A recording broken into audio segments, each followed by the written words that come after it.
actually thought it was really interesting when Admiral Titley said, the story starts in 2007, because that's about the same time it started for me as well. I was a staffer on Capitol Hill at the time. I had just been given the energy and environment portfolio, and one of the first things that happened to me was this big stack of reports got dropped on my desk, and this was the IPCC report.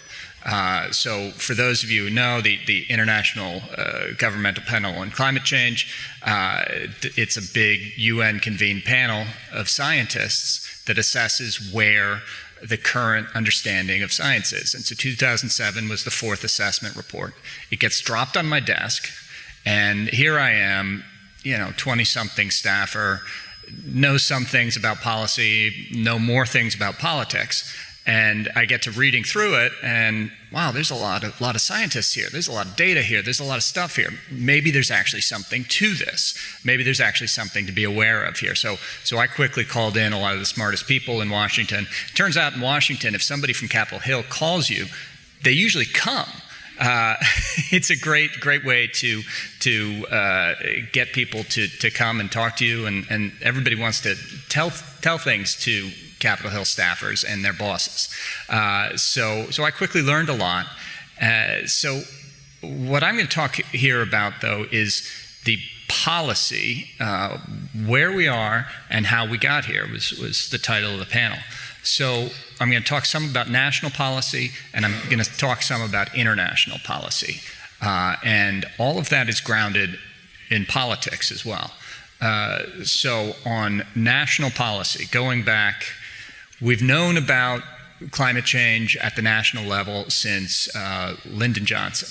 Lyndon Johnson got a NSC report saying, National Security Council report saying that the accumulation of greenhouse gases in the atmosphere is likely to have some effect on the weather. So that's over 50 years ago, that they were starting to be aware of this, starting to know that it was an issue, something to think about and worry about. Fast forward then to about 30 years ago, that was the beginning of the Rio Earth Summit.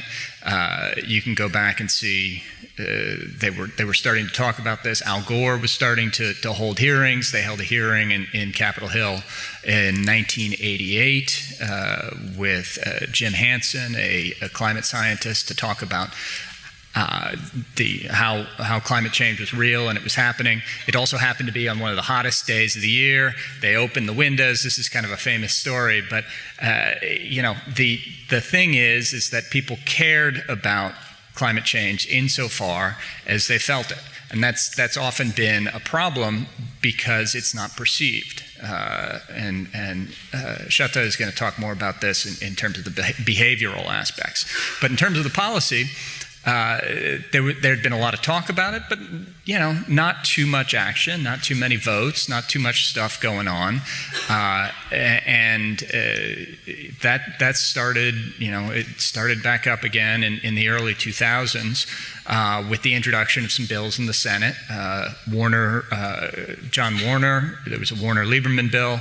Senator John McCain, McCain-Lieberman back in 03, 04. These were the beginnings of the national sort of response to this. And these responses are market-based responses. Let's put a price on carbon. Let's think about ways to cap it, put a cap on it, and then trade it in a way to make it more efficient. And we can go into these bills and where they went. The answer is they didn't go anywhere. Because the political divide became more and more political. In the early days, the votes kind of broke down based on where your district was. Was it an energy-producing district, or was it a coastal district? But within several years, 10 years or so, it became a political issue. And I think that's the most important thing to realize, that climate change wasn't born as a Republican issue versus a Democratic issue. It wasn't born as a partisan issue, conservative versus liberal. And if you travel around the world, it's not necessarily a conservative versus liberal issue. There are plenty of conservative governments around the world that take action on climate change. But here in the United States, it kind of became that way, and that's the way it broke down, so much so that it changes from an argument about how do we find solutions to, as Admiral Titley said,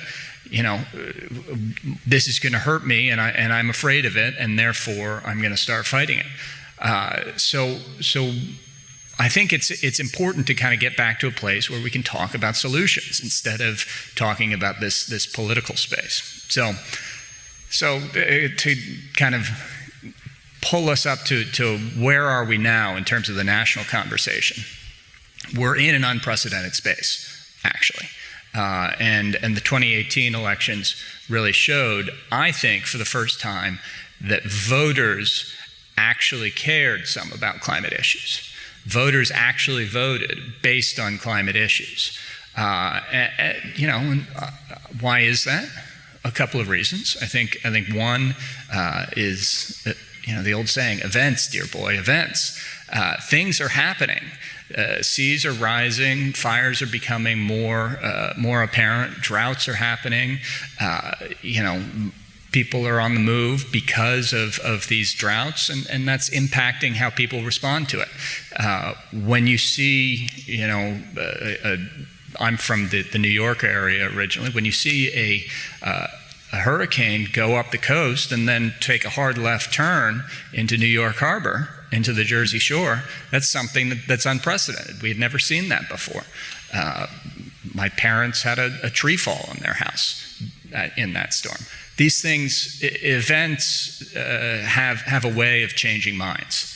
I think that's an important key thing in there. But also, I think people became aware. It's an easier sort of media narrative when there's so opposing sides, and when one side is in favor of action and one side is not, it's easier to kind of get that media narrative out there. So I do think that there is an opening for climate action. It's beginning to happen, and I say this as somebody who's worked in Republican politics for my life. There are actions that Republicans are taking and are working on, and that's because of people caring, people asking about it, people voting on it, but also people taking action, not just at the ballot box, because the things that happen for the 2 years between votes is as important. Calling, showing up at protests, going out and talking about it, and everything like that is just as important. So we have time. There's things that can be done, and we actually.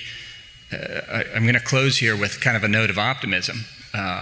Here in the United States, we've been given a bit of reprieve is the right word or something, because nationally we're actually we're pulled out of the Paris Accord, officially sent in paperwork earlier this week, but we're going to meet the target.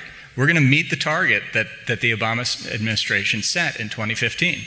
And that's partially because of policies that were put in place during the Obama administration, during the Bush administration before that, but it's also partially because of markets. And markets are moving. Right now in the United States, we're using about 25% of our electricity is from coal. That is the lowest percentage of our electricity use since the 1920s, so over 90 years. We had, as recently as 2007, when I was working on the Hill and Admiral Titley was being tasked to start up Task Force Climate Change, it was 50% of American electricity was from coal. And that's not because of some, political war on coal. That's because of markets. That's because solar has become cheaper. That's because wind has become cheaper. It's very importantly because natural gas has become abundant and cheap. So, these things are happening and markets are driving it. And policy's on its way, and I think policy is going to be necessary to move it beyond where we are now. Internationally, the market pressures are happening the same way. Happy to answer questions about that and the Paris Accord and all that sort of stuff as well. I think that's enough from me. Look forward to your questions, and thank you all for being here. Really, really important to be with you. Thank you.